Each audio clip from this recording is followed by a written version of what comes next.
শান্তির দামে রাশিয়ার কাছে ভূখণ্ড হারাবে ইউক্রেন। যুক্তরাষ্ট্রের নতুন প্রস্তাবে চাপে কিয়েভ।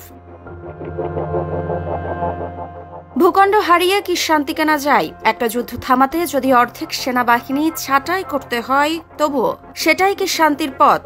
আর এই প্রস্তাব যদি রাশিয়ার জন্য হয় খুবই আরামদায়ক, তাহলে ইউক্রেনের জন্য সেটা আসলে কি? এই প্রশ্নগুলোই আজ কিয়েভের বাতাসকে আরও ভারী করে তুলছে, কারণ যুক্তরাষ্ট্রের পক্ষ থেকে আসছে এমন এক নতুন শান্তি প্রস্তাব যা অনেকের কাছে শুনতে শান্তির চেয়ে সমর্পণের চুক্তি বলেই মনে হতে পারে।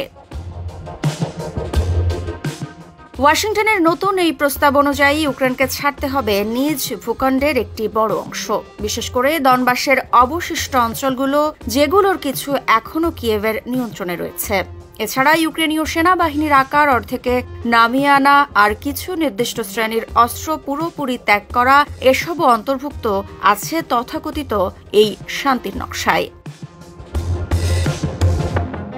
এই প্রস্তাবটি হাতে তুলে দেন মার্কিন দূত স্টিভ উইটকফ মায়ামিতে ইউক্রেনের জাতীয় নিরাপত্তা ও প্রতিরক্ষা কাউন্সিলের সচিব রুস্তেম ইমরাভ এর কাছে। মোট 28 দফার এই পরিকল্পনাকে ঘিরে এখন ইউক্রেন জুড়ে চলছে আলোচনার ঝড়। সংবাদ মাধ্যম আল জাজিরার বরাতে জানা যায়, প্রস্তাবটি রাশিয়ার দিকেই ব্যাপকভাবে ঝুঁকে আছে এবং পুতিনের জন্য খুবই আরামদায়ক।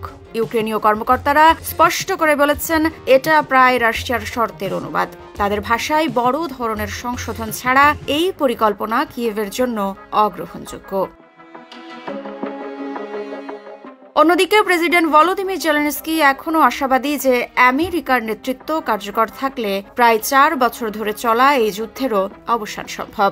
এক টেলিগ্রাম পোস্টে জেলেনস্কি লিখেছেন, রক্তপাত থামানো ও স্থায়ী শান্তি আনার মূল শর্ত হল আমরা যেন সব অংশীদারের সঙ্গে সমন্বয় রেখে কাজ করি এবং আমেরিকার নেতৃত্ব যেন থাকে দৃঢ় ও কার্যকর। যদিও এ বিষয়ে রাশিয়ার পররাষ্ট্র মন্ত্রণালয় অবশ্য পুরো বিষয়টি উড়িয়ে দিয়েছে। তারা জানিয়েছে, এমন কোনো শান্তি পরিকল্পনা আমাদের হাতে আসেনি।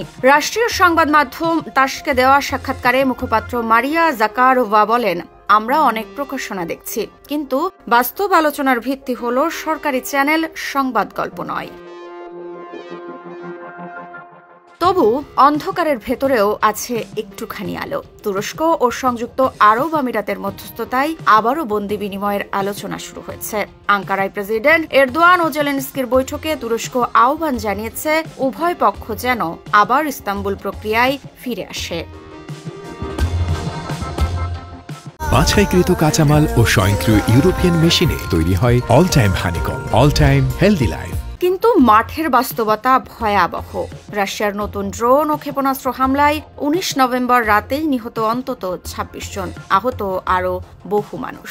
তাই প্রশ্নটা থেকে যায়, যে প্রস্তাবের মূল্যে রক্ত, ভূমি আর আত্মসম্মান, সেই শান্তি কি সত্যিকারের শান্তি হতে পারে?